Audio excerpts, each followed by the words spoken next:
Yo, on se retrouve aujourd'hui dans un nouveau format qui s'appelle les lectures de la semaine. Ça va tout simplement être un format dans lequel je vais vous parler assez régulièrement de mes lectures, notamment en manga, car je n'exclus pas que de temps en temps ça pourrait être des light novels qui seront le sujet de ces vidéos, mais ce sont essentiellement les mangas qui seront au cœur de ce thème, et j'essaierai d'être assez régulier sur ce format-là, avec notamment une vidéo par semaine. Je vais essayer de m'y tenir. Donc aujourd'hui pour ce premier épisode, on va parler du tome 1 de Psy X Family, qui est donc un manga qui est très très vendu, très très connu, donc normalement j'ai pas trop besoin de le présenter, mais je vais faire un bref résumé de l'intrigue. Mais avant ça, je vais vous présenter le contexte dans lequel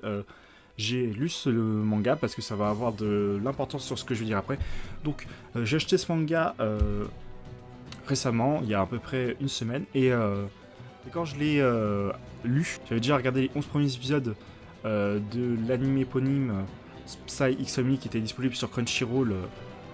tous les samedis, et du coup quand je l'ai lu j'étais dans la semaine de battement entre le 11e et le 12e épisode,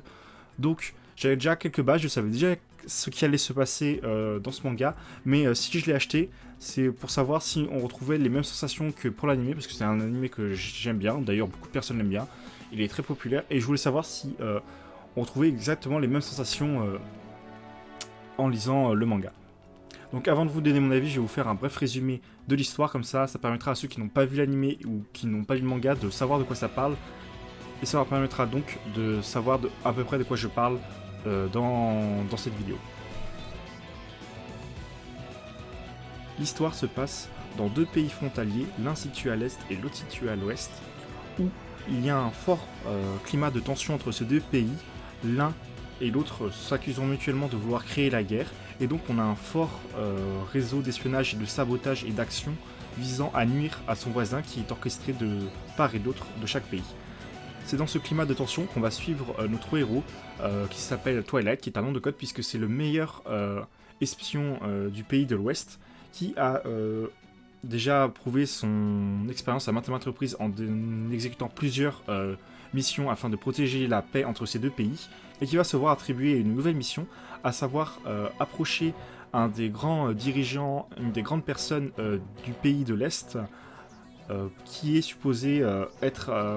à la tête d'un mouvement voulant créer la guerre entre les deux pays. Or, pour cela, vu que cet homme est très méfiant et qu'il ne se montre qu'à de rares occasions, il va devoir fonder une famille, trouver une femme, trouver un enfant très rapidement, afin de l'inscrire dans la même école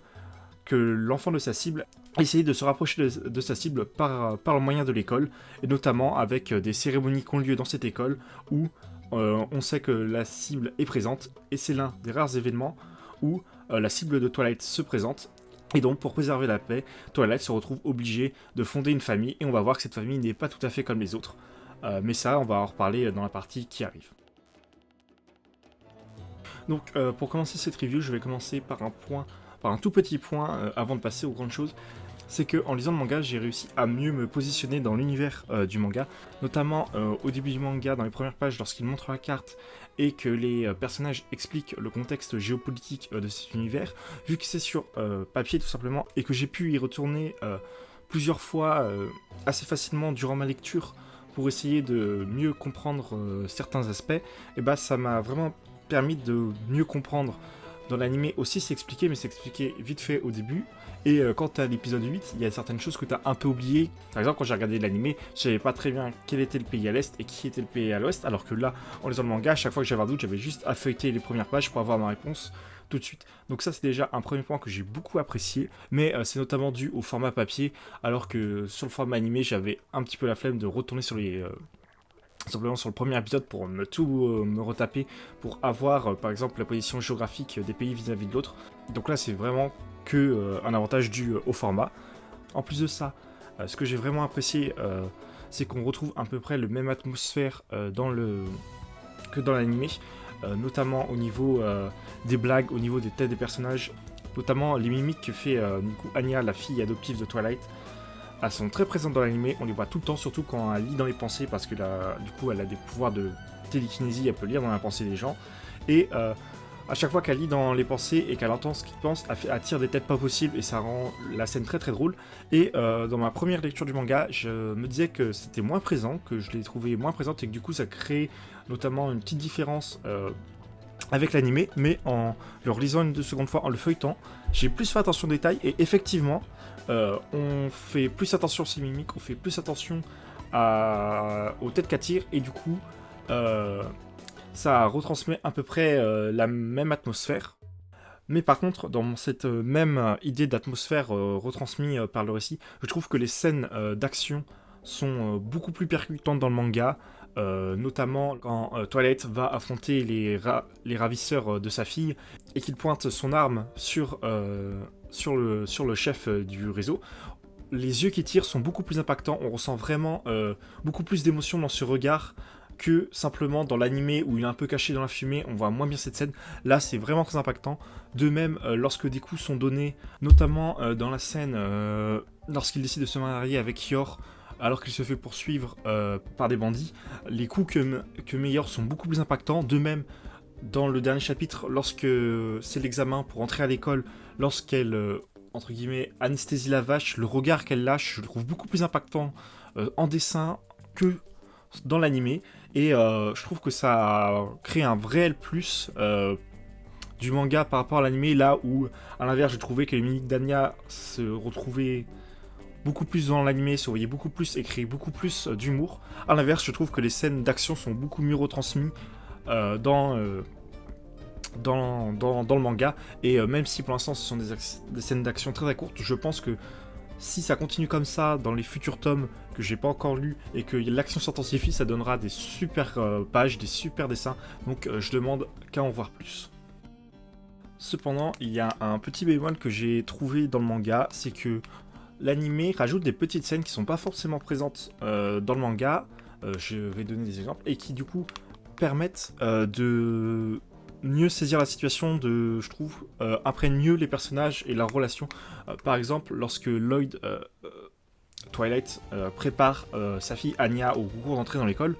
dans l'animé, il me semble que c'est beaucoup plus présent. Le fait qu'il s'entraîne, qu'il lui dit d'apprendre le questionnaire, le fait qu'il ait volé le questionnaire et qu'il s'entraîne vraiment à... Il y a vraiment une scène dans l'animé où on le voit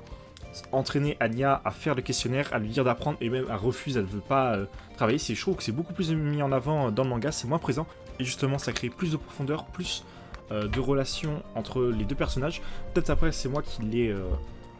interprété comme ça, mais je trouve que c'est vraiment plus présent. À d'autres endroits aussi, ils ont rajouté quelques petites scénettes à gauche, à droite, mais qui permettent de voir plus de relations entre les personnages, et je trouve ça vraiment bien,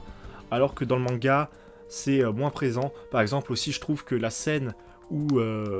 Lloyd va chercher Anya l'orphelinat, c'est juste histoire de, je crois, 8 pages grand maximum, alors que dans l'animé, je trouve la scène un peu plus longue, un peu plus impactante, alors que dans ma première lecture du manga, j'ai vraiment eu l'impression que c'était rushé. J'ai lu ça d'une traite, très très vite, et je me suis dit que ça avait beaucoup moins d'impact que la scène dans l'animé qui prend un peu plus de temps. Après, c'est juste peut-être moi qui ai fait ça par rapport à ma lecture, mais là, je trouve que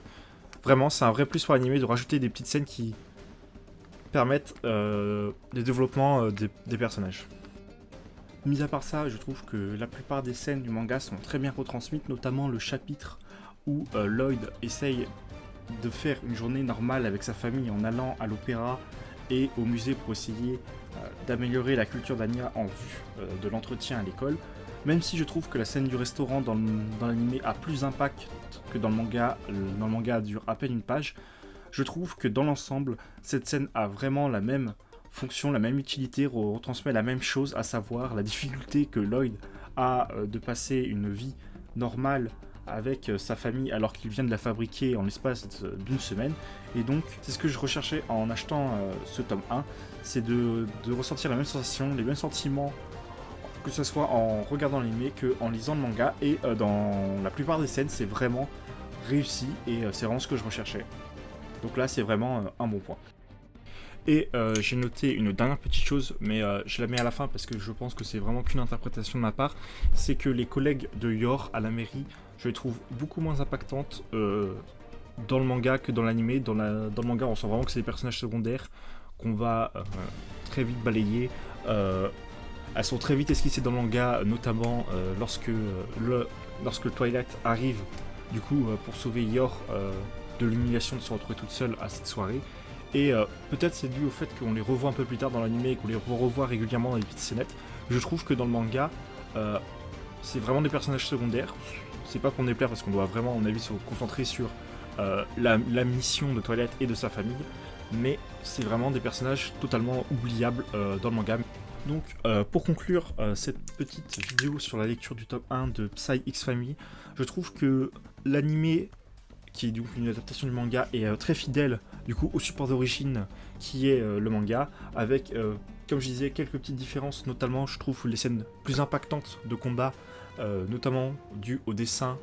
du manga, mais j'ai l'impression qu'il y a quelques petites scénettes qui ont été rajoutées ou rallongées qui permettent d'avoir plus de relations entre les personnages, mais globalement les deux se valent, on retrouve exactement la même atmosphère, le même style d'humour, et du coup moi ça me plaît beaucoup, les deux supports se valent, et ça me donne envie de lire la suite parce que je sais qu'il y a une saison 2 de Psy X Family qui a été annoncée au moment où je tourne la vidéo, où j'enregistre la vidéo, et donc j'ai envie d'en savoir plus, donc il se pourrait que je me procure la suite très très vite. Voilà qui conclut cette vidéo. N'hésitez pas à me dire en commentaire ce que vous en avez pensé, soit de l'anime, soit du manga. J'ai envie d'avoir vos avis et si ça mène à une discussion, j'en serai ravi. Et si le contenu vous plaît, n'hésitez pas à vous abonner et on se dit à la prochaine dans de futures vidéos.